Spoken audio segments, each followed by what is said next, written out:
It was 1994, the fall of apartheid in South Africa. A huge wave of hope and optimism was sweeping through the country. Yet, one of the highest number of recorded murders that year.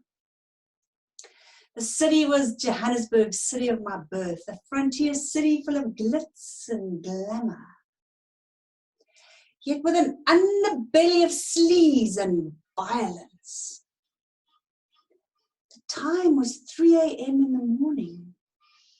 People call it the witching hour and believe that evil and danger lurk in the darkness.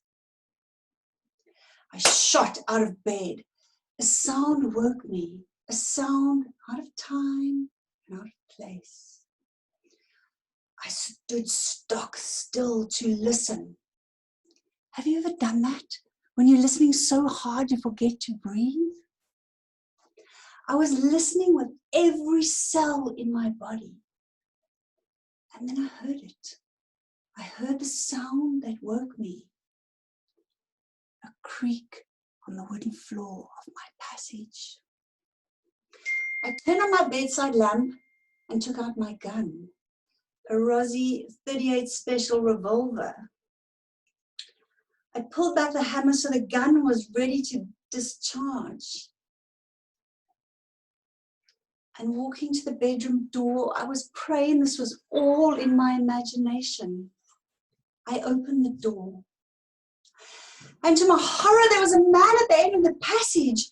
And as he moved, I saw he had a giant knife in his hand. I was frozen to the spot in terror. But I started to scream, stay away from me, I've got a gun, I'm going to shoot. Well, that voice that came out my mouth, I didn't recognize it. And then I realized my airways were absolutely strangled with terror. And it just took a step closer. And I could feel wave after wave of hatred and malevolence just pouring down that passage. And I screamed again and again for him to stay away, I'll shoot. Yet he kept coming closer, and he took another step closer.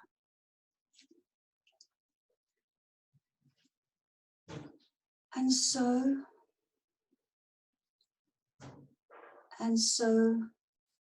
I shot him. Time absolutely slowed down. I felt like I lived 100 years in that millisecond. Eons and eons of time just wafted by. The rest of that night is just a kaleidoscope of chaos. I don't know if it was 1 second or 1 minute or 1 hour, but suddenly I was safe. There were police and ambulance and armed response and neighborhood watch.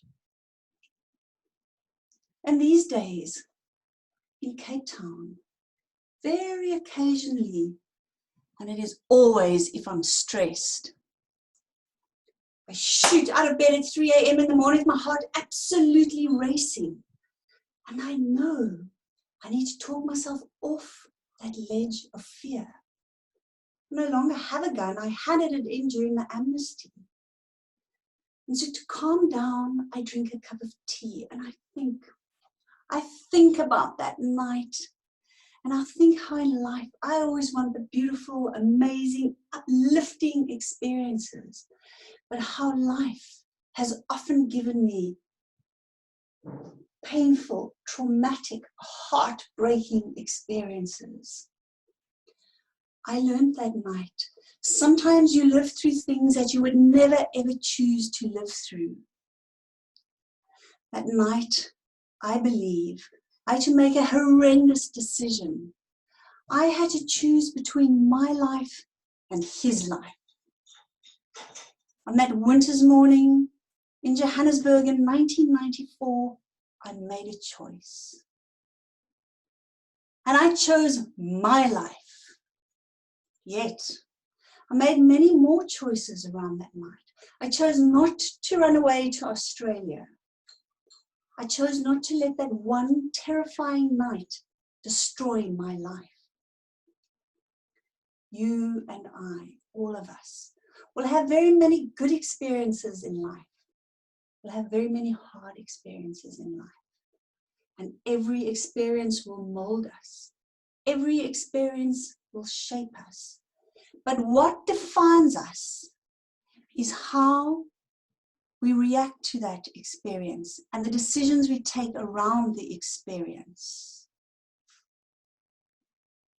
I believe every experience has the ability to define us, to destroy us, or sometimes to strengthen us. That night did not define me.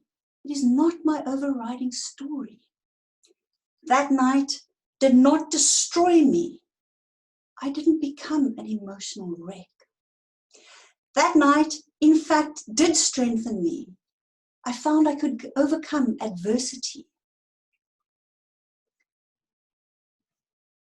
I made a decision that winter's morning in Johannesburg in 1994, and I make a decision every single day. I will not be a victim. What decisions and choices are you taking around hard events in your life? Thank you.